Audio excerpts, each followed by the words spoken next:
Hello les coquillards! J'avais envie de faire un truc rigolo pour mon jour, du coup, 79. Là, ces mignonnes petites lunettes, c'est hier, mon âme, elle est sur Bourges, j'ai ramené McDo. Donc, il y avait ça dans le petit Happy Meal pour ma grande. Moi, je trouve ça trop chou. Hier, du coup, elle jouait avec ça, les deux, et elle les mettait à sa petite sœur. C'est trop rigolo. Euh, je dois vous avouer que je suis complètement crevée. Parce que ma puce a sorti ses 2 dents vendredi et en fait elle n'est toujours pas tranquille. Vous allez me dire, il y a tout le reste à sortir. Mais je me suis dit qu'elle se aurait peut-être quand même un petit peu de répit avant d'en sortir d'autres. Et là, il y en a celle du haut, les 2 premières, là, qui elle a des 2 grosses bosses bien enflées sur la gencive. Et elle râle, ça ne veut pas sortir, elle pleure de la nuit. Donc je suis morte. Voilà. Parce que j'arrive pas à bien me reposer. D'ailleurs, du coup,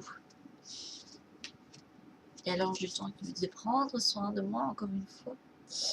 Et puis j'ai eu le parcours. Du coup, j'ai pris ça autrement avec celle-là en complément.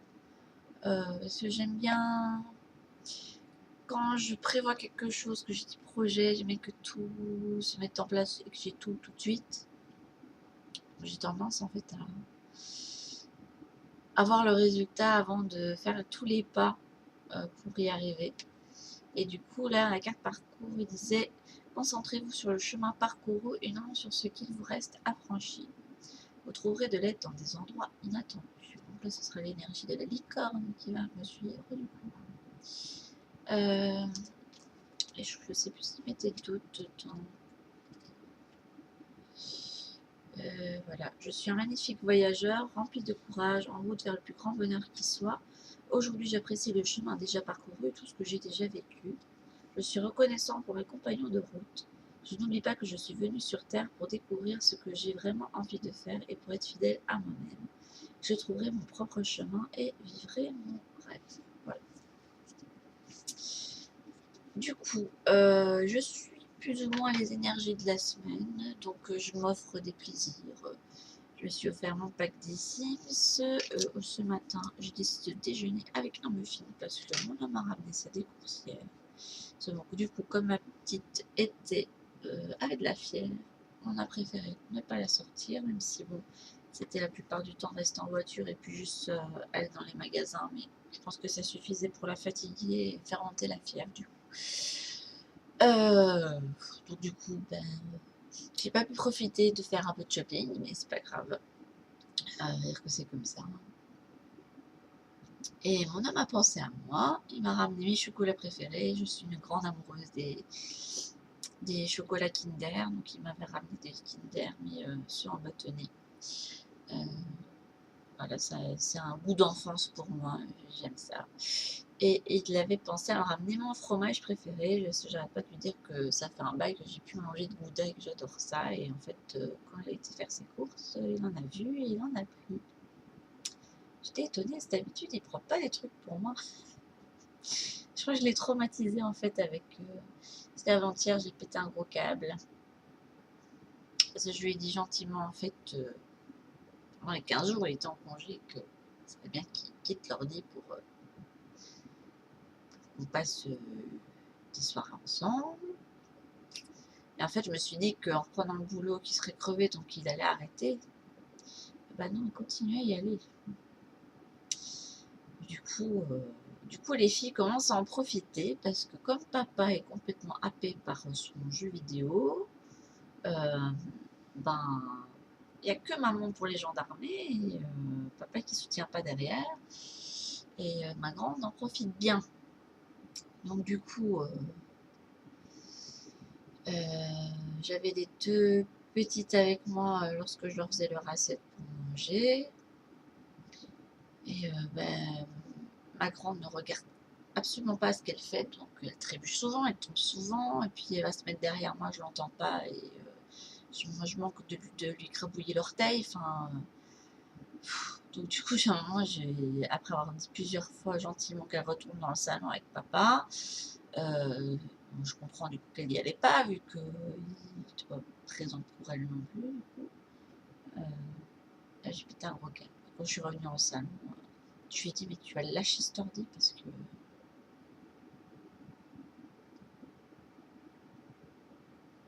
Je lui ai même dit que si j'étais, que je sois là ou pas, ça ne faisait pas grande différence pour le moment, parce qu'en plus, quand je lui parle, il est absent, quoi. Et qu'il me semblait que je méritais mieux que ça, quand même. Voilà. Parce que là, je suis dans une démarche où... En fait, avant... D'ailleurs, merci, je crois que c'est Anne qui m'avait passé un texte qui m'a fait beaucoup de bien, parce que ça parlait du fait de se mettre des dépendances pour ne pas voir le vide en soi. Et c'est vrai que toute ma vie, en fait, vu que j'ai beaucoup été rejetée par mon papa, enfin par lui, après j'ai vécu je vis toujours le rejet actuellement, mais j'en ai plus conscience maintenant et je l'accepte mieux du coup. Et du coup, j'ai cherché, dès 12 ans, quand les garçons commençaient à m'intéresser, j'étais à la recherche du grand amour. Je me suis dit que c'était ça qu'il me fallait pour me sentir aimée et complète. Donc j'ai fait plein d'actions pour essayer de me faire aimer un maximum. Ce qui n'était pas toujours... Enfin, ça m'aidait pas spécialement dans mes relations amicales et amoureuses, on va dire. Et du coup, j'ai perdu le fil. Je voulais dire un truc important. Et oui, du coup, je me disais que c'était à moi de faire beaucoup d'efforts, que je devais donner beaucoup. Et maintenant, je me dis que je mérite, en tant que personne, d'avoir de la tendresse. Voilà. Donc, du coup, ce que je vais faire, c'est de prendre soin de moi, de m'en apporter déjà. Puis on verra. Je pense qu'en en amenant, en me mettant dans une énergie de tendresse, je devrais normalement attirer ça à moi. Voilà. Parce que la solitude, à un moment donné, on est un peu ras-le-bol. Hein. Parce que la solitude amicale, je la vis, mais ça, je me le suis imposé. Donc, je ne peux pas me plaindre de ça. Hein. Je ne peux qu'accepter ce que je me suis moi-même mis dans la tronche. Parce que j'avais pas du tout de solitude amicale. J'avais rencontré quelqu'un de fabuleux. Je disais même que si j'avais été un mec, on serait certainement ensemble, en fait. Maintenant, les choses font ce qu'elles sont dans mon incarnation présente. Je ne suis pas bisexuelle, je suis juste hétérosexuelle. Je suis fortement attirée par les hommes. J'aime leur énergie, j'aime leur côté protecteur et tout. Enfin voilà. Donc du coup, je crois que ça va faire partie de mes... Parce que demain, je crois que ce sera demain. Parce que là, j'ai vu qu'il y avait encore un mince croissant bleu, mais je pense demain la nouvelle lune. Et sur mon chèque d'abondance, je vais noter à l'arrière une abondance de tendresse et de douceur. Voilà. Je vais me permettre de m'amener ça. Et je dois avoir des trucs à travailler parce que du coup, je parle beaucoup avec ma maman de ce qui me chiffonne au niveau de mon couple. Et alors là, je suis triste pour ma maman. En fait, je me suis rendu compte à quel point elle est dans un gouffre. Elle m'a dit en fait, au fil de la discussion, que là, elle partageait la même adresse avec quelqu'un. C'est triste, hein. C'est super triste et en fait elle est résignée. Pour elle, il faut vivre comme ça. Ah, maintenant je peux comprendre que se séparer de quelqu'un ce serait compliqué et puis je pense qu'elle n'a pas envie d'être seule. Ouais, je pense qu'elle n'a pas envie d'être seule, mais ma maman est quand même pas bien vieille. Et là, elle va cette année sur ses 55 ans. On a une vingtaine d'années de différence. Donc elle n'est pas bien vieille et je sais pas, ma maman c'est quelqu'un de bien, quoi. Donc je dis pas que mon beau-père n'est pas quelqu'un de bien. J'ai pas dit ça. Mais et du coup, je trouve ça triste qu'en fait, qu'ils fassent que partager la même adresse. Voilà. Moi, j'ai pas envie de ça. Je lui dis à ma maman, oui, mais moi, je peux pas me résigner à ça. Donc c'est pour ça que j'essaye de ramer pour ramener... parce que je sais que j'ai certainement pas part de responsabilité aussi dans le fait que voilà, on fasse un peu chacun les trucs de notre côté. Je dis pas que je suis parfaite et que j'ai... Mais bon, voilà, moi je peux pas me résigner si dans quelques années il y a toujours des choses qui me satisfont pas. Je sais que l'univers va amener des situations pour dire que il va falloir que ça s'arrête. Parce que moi j'ai besoin de ça, j'ai dit à ma maman, moi j'ai toujours fonctionné comme ça, j'ai besoin de passion. J'ai fait des études par passion. À l'école, c'était surtout les matières qui me passionnaient pour lesquelles je travaillais, le reste j'avais pas envie. Moi j'ai toujours fonctionné comme ça, hein. Non, quand je veux pas, je fais pas. Euh, c'est comme ça. Puis on a parlé, du coup je l'ai un peu fait culpabiliser parce que j'ai parlé du fait que c'était fou, que j'avais jamais amené de la tendresse dans la vie alors que je suis quelqu'un de très sensible. En fait, je suis née dans un milieu où les gens étaient très durs. Euh, Pareil que mon arrière-grand-mère n'était pas une enfant de cœur et pourtant avec moi elle n'a jamais été. Vous allez me dire j'étais son arrière-petite-fille, c'est pas encore pareil. J'étais pas tout le temps avec elle non plus. Euh, voilà, je regarde vers le miroir, donc elle ne doit pas être très loin.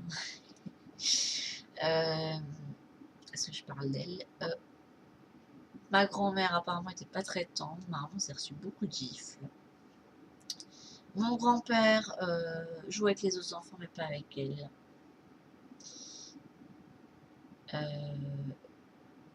Elle n'a pas eu beaucoup de tendresse du coup, pas beaucoup d'attention. Du coup, elle, quand elle m'a eu, parce qu'en fait, ma maman, elle ne voulait pas d'enfant au départ. Et puis, bon, ben, elle m'a eu parce que voilà, maman, elle avait besoin d'avoir sa vie sexuelle et que ma grand-mère voulait pas lui donner la pilule et qu'elle avait quand même décidé de la faire de sa vie. Donc, à un moment donné, bah, c'est arrivé ce qui est arrivé. C'était avec mon papa, euh, du coup elle m'a attendue. De toute façon, elle avait dit qu'elle aurait 0 ou un enfant et il a fallu ça pour qu'elle m'ait. Alors, je vous dis pas qu'elle ne m'aime pas, au contraire, elle m'aime très fort. Elle a fait le choix de me garder parce que voilà, elle s'est dit que si j'étais arrivée, c'était pour une raison. Et après, moi j'ai vécu avec un père qui pensait qu'il avait droit de vie et de mort sur ses enfants, qui lui aussi a une vie très dure avec des parents alcooliques et violents. Et ma maman ne savait pas trop comment c'était de donner de la tendresse. Et quand après ils ont eu entre les mains une enfant qui pleurait tout le temps et qui était une éponge et qui pleurait au moindre truc, que ce soit pour de la joie, de la peine, de la colère, tout ce que vous voulez, je pense que savait pas trop comment réagir. Et en fait, ce que je trouve injuste, et oui, et j'en veux pas à l'univers, mais c'est comme ça, ce que je trouve injuste, c'est que par exemple, je fais le parallèle avec quelqu'un qui était avec moi au lycée, qui elle pleurait pour manipuler, pour faire pitié, et ça marche à chaque fois. Et que moi qui pleurais sincèrement parce que j'avais des émotions, tout le temps, mais tout le temps, je me prenais des trucs dans la gueule, mais incroyable. On m'en refoutait encore plus dessus, on me criait dessus, on me disait que je devais m'endurcir, enfin, voilà. J'ai jamais eu, je pense, une seule personne me prendre dans les bras quand ça n'allait pas. C'est triste.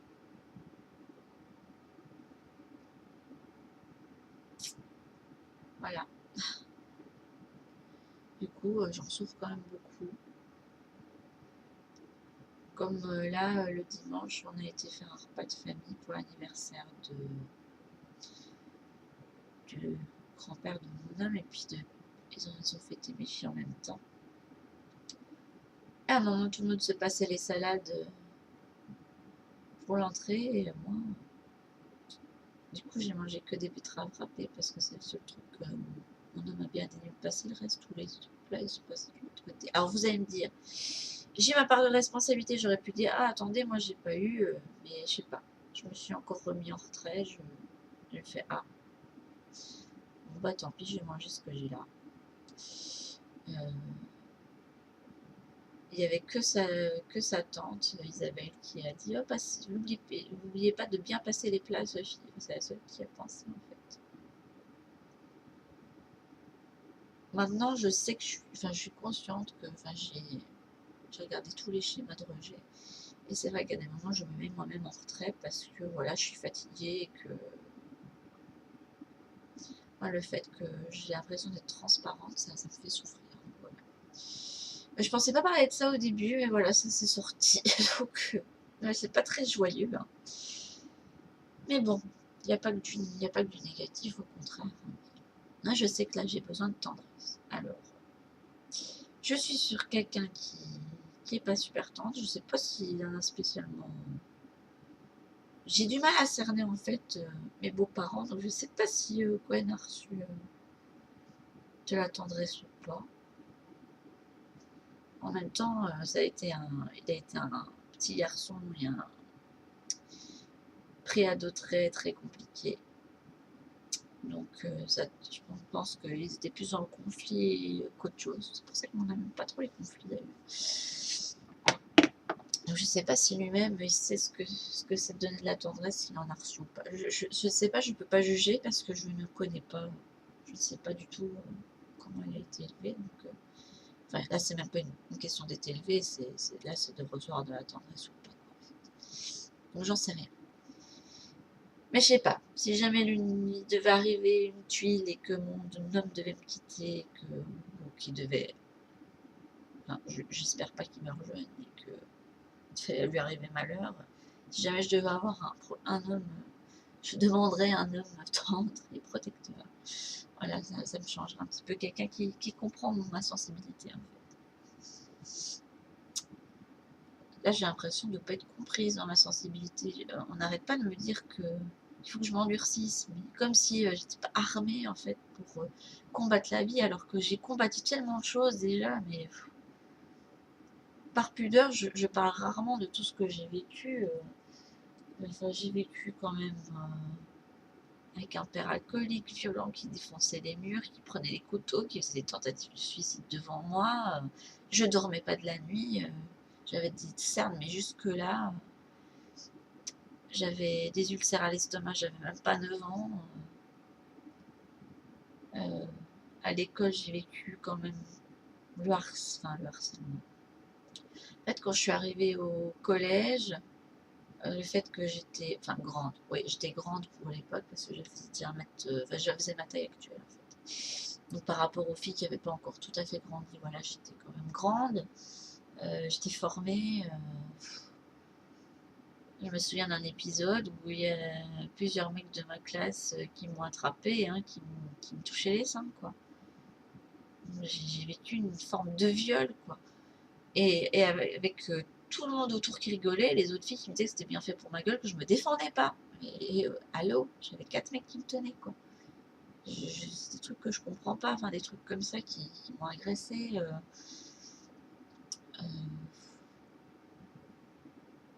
Ouais, des trucs que je parlerai pas au cas où, mais enfin voilà. Ça, je crois que j'en ai même jamais parlé à maman, ce qui m'était arrivé à l'école. Je crois que si elle avait su, elle serait allée voir le directeur et tout. Et je n'osais pas en parler parce que justement, à entendre les autres, je me disais qu'effectivement, c'était de ma faute, quoi, en fait. Ah, voilà. Puis, vers mes 16 ans, on ne trouvait pas ce que j'avais. J'ai pas été bien. J'ai eu une pneumonie avec. J'ai fait quand même 41 de fièvre. J'ai failli être hospitalisée, où j'ai mis énormément de temps à m'en remettre parce qu'en plus j'ai fait une mono en même temps et que ça a été compliqué parce qu'on faisait plein d'examens pour savoir ce que j'avais parce que voilà, vu que je perdais mes cheveux en touffe, que j'étais pas bien épaisse, que j'avais des ganglions et tout, je pense que même le médecin a dû penser que je faisais un cancer comme ça. C'était une période très compliquée aussi, en plus avec une rupture avec mon petit ami de l'époque qui, en fait, c'est lui qui avait une maladie rare. Il avait une maladie orpheline. Je l'ai su qu'après. Et je crois que c'est ça qui a fait qu'il a rompu avec moi, du coup. S'il voulait pas m'infliger ça, je pense. Mais bon, je l'aimais énormément. Et c'est le seul avec lequel j'ai vibré quand on s'embrassait, quoi. Voilà, c'était une grosse connexion. J'ai vécu des trucs, puis après j'ai été, quand je suis rentrée à l'école, enfin à l'université, je me suis tapé 7 années de célibat. Alors soit je tombais amoureuse de gars qui n'étaient pas intéressés par moi, soit et des gars qui tombaient amoureux de moi, mais que moi, voilà, je pouvais pas. Euh, le rejet des filles qui me traitaient de... Je sais même plus tout ce que je me suis pris dans la tronche. Je trouvais injuste parce que elle faisait 10 000 fois pire que moi. Enfin, ben voilà. J'ai vécu quand même des trucs durs. Plus ma dépression que j'ai faite. Et que je ne pensais pas faire et que j'ai mal pris du coup parce que je me suis dit que ça ne m'arriverait jamais et du coup je me suis sentie toute faible. Enfin voilà. Et voilà, je suis à 21 minutes de vidéo en vous parlant de plein de trucs pas très drôles. Je sais même pas si je vais la poster du coup, je verrai. Et je vais terminer par autre chose du coup. Donc je parlais du fait que je suis les énergies, que je m'offrais des trucs. Ça parlait de quoi encore mes énergies de prendre soin de soi, je crois, je sais plus trop. Et ouais, et de mettre des projets en place. Et du coup, hier matin, voilà tout ce que j'ai écrit. C'est la trame de toute mon histoire. Voilà. J'en ai écrit une qui s'appelle Les aléas de la vie. En fait, j'ai pris un challenge pour jouer avec mes Sims et en fait, je fais une histoire avec ça. En fait, le but, c'est de vous lancer les dés pour avoir les métiers, machin et tout, de votre génération en cours et le nombre d'enfants qu'ils vont avoir et tout. En fait, j'ai imaginé toute une histoire à rapport à ça. Et là, je suis à fond sur le personnage qui est né dans mon jeu et que j'adore. Et du coup, j'ai lié les. Parce que j'en ai refait un, autre à côté. Et j'aime bien les deux personnages aussi. Mais bon, ça, je vais pas vous raconter du coup parce que la vidéo est déjà trop longue. Voilà, je vous raconterai ça une prochaine fois. Je pense que c'est tout. Je crois que c'était tout ce que j'avais à dire. Ah oui, mon intention du jour, c'est de finir mon tricot parce que j'ai presque fini le petit pull pour ma petite puce. Je vous montrerai ça. Enfin, j'espère que je vous montrerai tant. J'avais bien avancé hier en regardant Top Chef. Et puis voilà. Bon, ben sur cette vidéo pas très joyeuse, je crois que je vais écrire encore. Ça va me faire du bien. Je vais écrire tout ça, tout ce qui m'est venu. Je vous fais de gros bisous. Bisous, bisous.